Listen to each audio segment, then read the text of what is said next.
Now, a chronic disease is an illness that can last for a long period of time, usually upwards of 3 months to several years or even a lifetime. Now, the pain that comes with living with a chronic disease is unimaginable. It can interfere with one's daily activities such as work, a social life, as well as taking care of oneself or others in the family. For many patients ailing from chronic diseases, their chances of survival solely depend on others for care, psychosocial support, spiritual nourishment, as well as counselling when the end of life is approaching. Nimrod Taabu has traveled across 12 counties to visit people living with chronic illnesses and shares an account of their day-to-day struggles in hospital, hospices, and at home. Here is the first part of his story, Patience of Patience.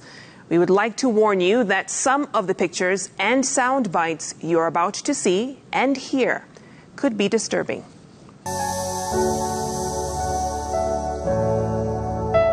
When it comes to cancer, nobody will take care of you. Yani ni kama mimi ndio nimeleta sasa ugomvi kwa nyumba. Atuelewani. Mama watoto anataka kwa vile alikuwa amesazoea vile nilikuwa naleta vitu kwa nyumba. Sasa kuleta vitu imesimama. Kama siawa ningekuwa nimeshindwa ndio naomba Mungu hata niage. Hizi waombe wage niage niwache kuona hiyo maneno.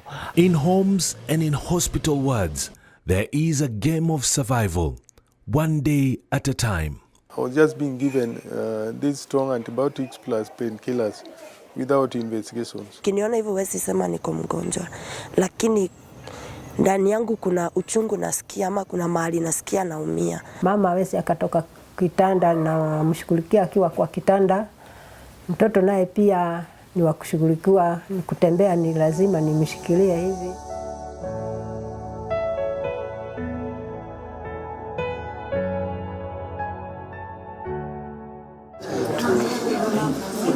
"17-year-old Franas Karanja had been admitted for several months when I met him at the Ward 3B of the Kehpca National Hospital.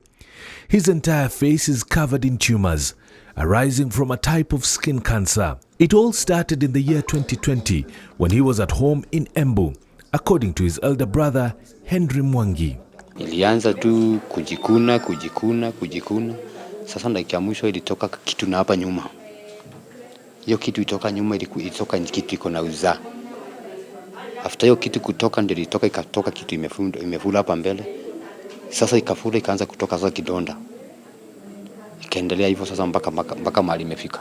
A doctor in charge of the dermatology department at KNH tells me that Franas could have been infected through spraying pesticides at home.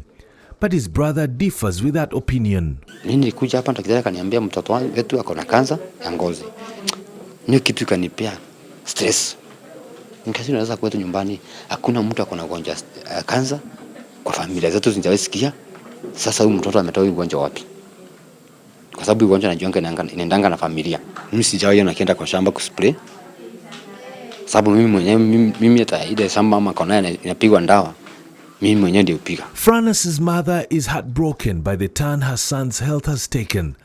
Dr. Esther Nafula, the head of the palliative care unit at the Kehpca National Hospital, has been counseling the family about the situation.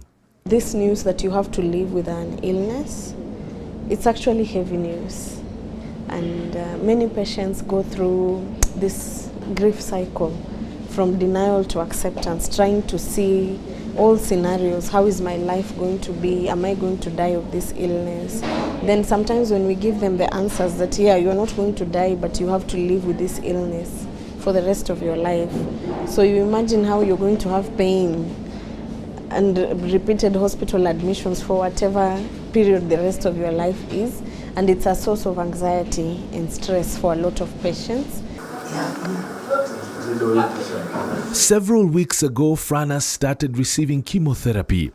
His doctor says he will only be discharged once the tumors start to shrink. Tumeshikilia brother yetu.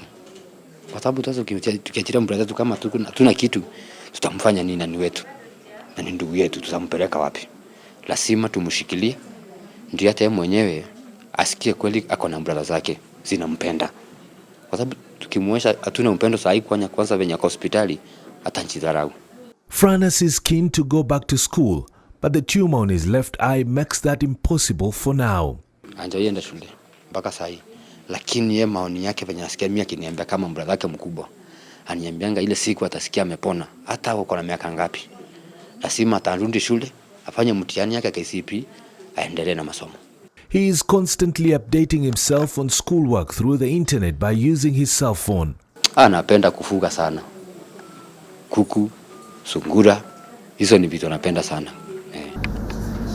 At another ward in the same hospital, another 17-year-old boy is facing the same predicament as Francis. Meet Michael Otieno, who last went to school more than a year ago. KNH has now become his home for the past 3 months. I live with my aunt, and I came hospital by an ambulance from Narok County Referral Hospital. When was that? When did you come to this hospital? On 28th August 2022. Okay. And you've been in this hospital by yourself? By myself, and no one was visiting me. Michael is suffering from sickle cell anemia, a disease he has had since he was 2 months old. You see, sickle cell. The sickle cell, it's a term comes from the red blood cells. Yours are biconcave, mine are sickle shape. So they block into veins, blocking the oxygen to reach the bone. So when the bone doesn't get enough oxygen, they crack. When they crack, they dissolve, thus making fracture. Michael can hardly move his legs as a result of the illness. Sadly, a surgery that was aimed at correcting the fractures cannot be done now because he lacks sufficient blood. It's disappointment because you see, sickle cell doesn't aishi, huwa inaendelea maisha yako yote. Hata ikiwepo madaktari, kuna pengine wanasema huwezi pitisha miaka 18, na unajua hiyo, kama ukiambiwa mtoto kama wewe mwenye uko na hii ugonjwa unavunjika moyo juu ulikuwa na tamanio yako ukiwa mkubwa ukuwe ni kama mimi vile ninatamani kuwa daktari. Hata wagonjwa wenye wako nayo kama mimi natamani kuwa daktari, lakini ugonjwa nayo ndio hiyo, kuna mavitu zenye ufai kufanya wakati wa baridi, wakati joto pia iko mingi, ufai kuwa unafikiria sana, ufai kuwa yani ukuwe tu na maisha yenye iko sawa. Michael tells me he has been left alone in the hospital by his relatives. During the day, during the night, there is no peace.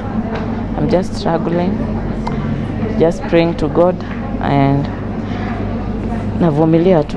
Michael has been keeping himself busy by writing down his day's activities on his diary. He has been writing since the day he arrived here. He says he will not stop, as he shows me a prayer that he prays every single day. I can't help but notice a section of the prayer where he wants God to forgive his relatives for their sins. He also wants God to give him endurance. According to Dr. Nafula, Michael will receive all the care he needs, including managing his emotions.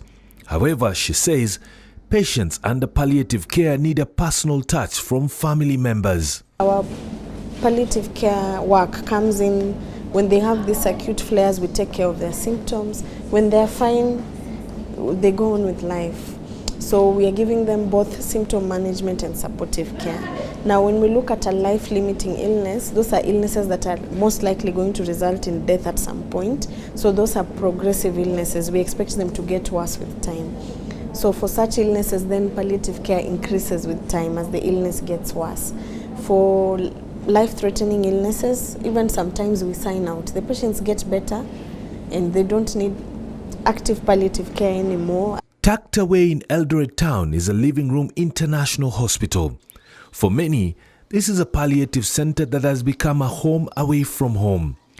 The beautifully manicured lawns and environment provide tranquility for both the sick and the healthy who step foot at the hospital. Living Room has been in existence since 2011. Many patients have passed through these doors seeking medical attention. In one of the general wards, I meet another 17-year-old boy, Isaac Okello. His mother, Caroline Namai, is also by his bedside. Okello was involved in a motorcycle accident last year. He was knocked by a vehicle in a hit-and-run incident. He is paralyzed from his waist down. Hapo referral juu niliwaambia kuhusu hiyo, wakaniambia hiyo mama muta ilipita, hatuwezi vile tunaweza saidia. Nikamwauliza sasa mwezi saidia huyu hata apate tu yani kuamuka tu ama hata senza siruti akienda choo ama ajandoko hata anini aombe pesheni. Waliniambia hiyo mama sisi hatutaweza hiyo, labda usonge mbele. Hiyo ndio waliniambia. Hiyo ilikuvunja moyo? Haikunifunja moyo juu ni mtoto wangu, penye nilitoka naye ndio mbali. Isaac would have been informed too this year. Lucky for him, he might be able to go back to school, but only if he gets a motorized wheelchair to move around. The palliative care he receives daily at Living Room Hospital has given him hope, and his life is no longer in danger. Naomba tu Mungu akimpewe haya apate yani usaidizi, hata kama ni wheelchair aende nayo shule bora akuwe mzima na aende amalize masomo yake. Just a few meters round the block, Julie Yego is tending to her ailing mother, Ruth Mose. Ruth has been unresponsive for a couple of days now. In the year 2014, doctors discovered that she had ovarian cancer. 2019 wakaona wafanya upasuaji tena. Wakitaka kufanya upasuaji ikawa ni vigumu, sababu ilikuwa imesha kula, imeenea sana, na ikawa ni vigumu kuzitoa, maana zimeshikana na sehemu zingine za ndani ambazo vital organs. So ikabidi haiwezi fanywa upasuaji. Tukaambiwa maybe tujaribu kufanya chemotherapy. But kwa wakati huo, wakati alifunguliwa, akaanza kidonda kama ile ya kwanza pia, haikupona. They opted to bring her here in order to manage her pain. Mwanzo tulitangulia na hospitali ya Moi Teaching and Referral Hospital, Memorial. Tumeenda Eldoret Hospital, tumeenda Medihill Hospital, tumeenda hospitali ingine kule Kitare, Cherangani Hospital, tumeenda hizi hospitali zote. But inafika wakati unaambiwa chukua mgonjwa wako, penye imefika hatuwezi zaidi ya hapa. Mama Ruth has been here for a couple of months, but apart from managing her pain symptoms, nothing much has changed.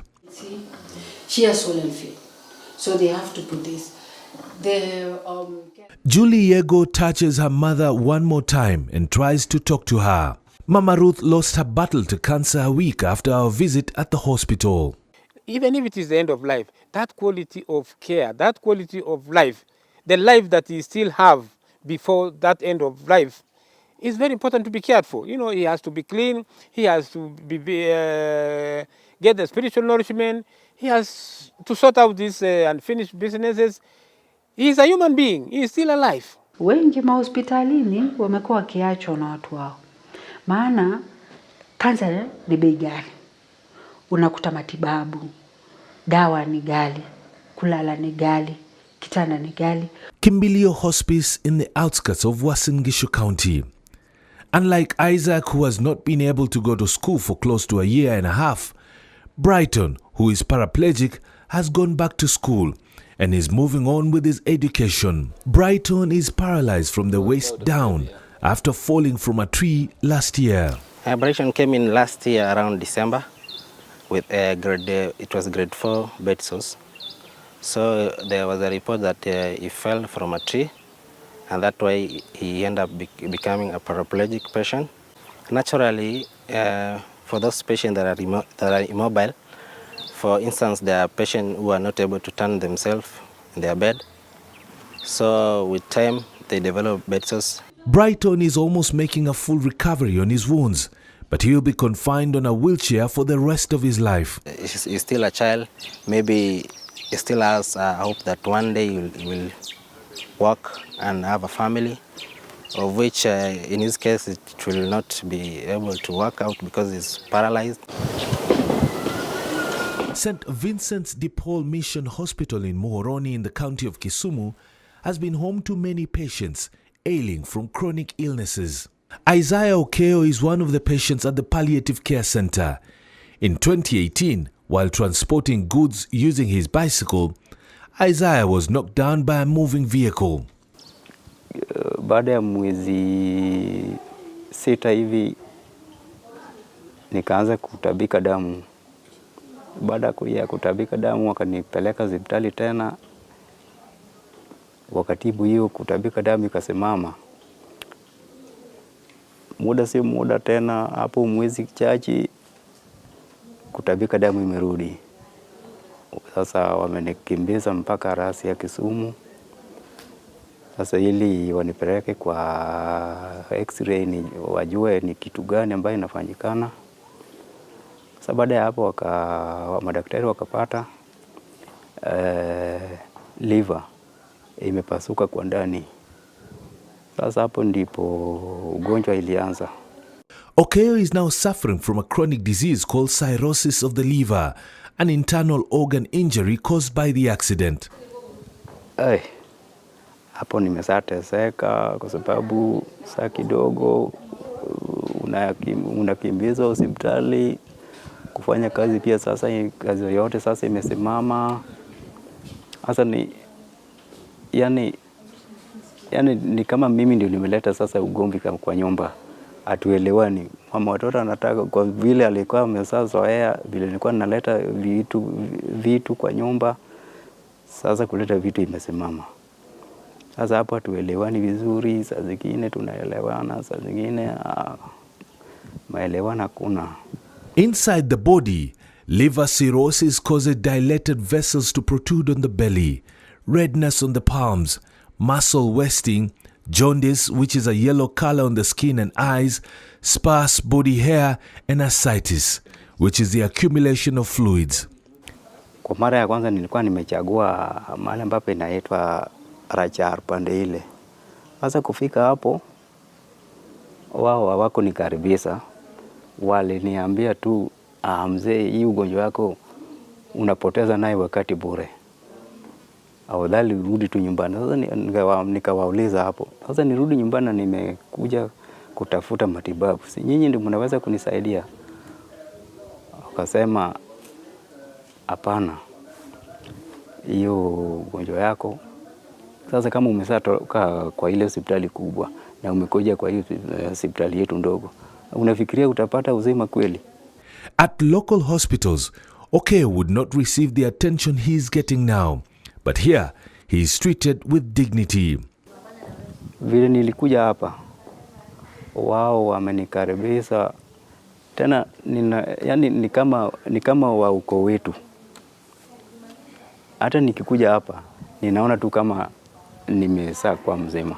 Hata kabla sijaanza matibabu, yani kuongea wao wananiongeleza vizuri, wanazungumza pole pole.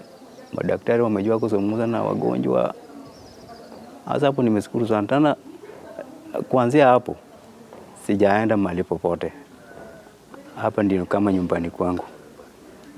Inside the female ward, Maggie Achieng has come to receive her medical attention from an ailment that took long to diagnose. CT scan vile walinifanyia, hiyo siku wako unipea result, wakaniambia nitarudia result.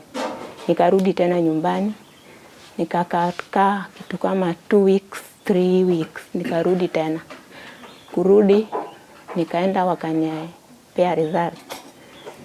Sasa huko wakanifanyia counselling, wakiongea na mimi juu ya ugonjwa. Sasa waliniongea na mimi, wakanisomea. Sasa wakaniambia hizo vitu mingi zenye wanaweza ambia mtu. Nilikubali tu. When doctors finally found the disease she was ailing from, it was a little too late. Maggie has cancer of the stomach, also known as gastric cancer. Madaktari, matibabu, madaktari wenye wako hapa kuongea na watu, wanaleta wagonjwa karibu, hata kama wanaona umenyamaza, wanakuja wanakuambia, wanakuongelesha vizuri, hata madawa. Bila nilitoka hapa mwezi wa 7, nikakaa nyumbani 1 month na wiki 3 kama sijameza dawa yoyote, nikakaa tu nyumbani. naweza fanya kazi zangu kidogo kidogo. Ndio tena ugonjwa ilirudi, nikarudi hapa. She arrived here on a wheelchair after being given negative news at every hospital she visited. Lakini nashukuru hiyo hospitali juu ningekuwa tu pale Rashar. Sasa singekuwa kulingana na hali vile nilikuwa huko. Hata watu walishangaa. Kuna wenye walijua Magi sidhani kama atarudi kwake juu ile hali yako si vizuri. At the palliative care centers, nurses have the singular difficult duty of breaking down the prognosis of the patient, meaning they have to disclose to a patient whether their health is improving or getting worse. It is difficult, but they do it with dignity, hope, and compassion. Okay, so many people, they are not aware that this facility is important to the patients. They don't know. So the sister was here initially, Sister Vincent, together with the well wishers. They felt there was need because of the kind of people we are getting. And also as the sisters, you know, we have that caring the heart, where we feel that this person is suffering and we also need to support them. St. Vincent de Paul's Mission Hospital is the only hospital with a palliative care center in the whole of Nyanza region. It receives patients with all types of cancers, sickle cell disease, diabetes, hypertension, HIV, and even heart diseases. But it is way too far for some patients to access its services. There is a patient who was referred here from Kisumu Hospice by Dr. Onyango, and she was to live for two weeks, roughly. So when they came, they were hopeless. So they came here and we started the care. And the care here is not only the pain relief, also we have the hospital chaplain.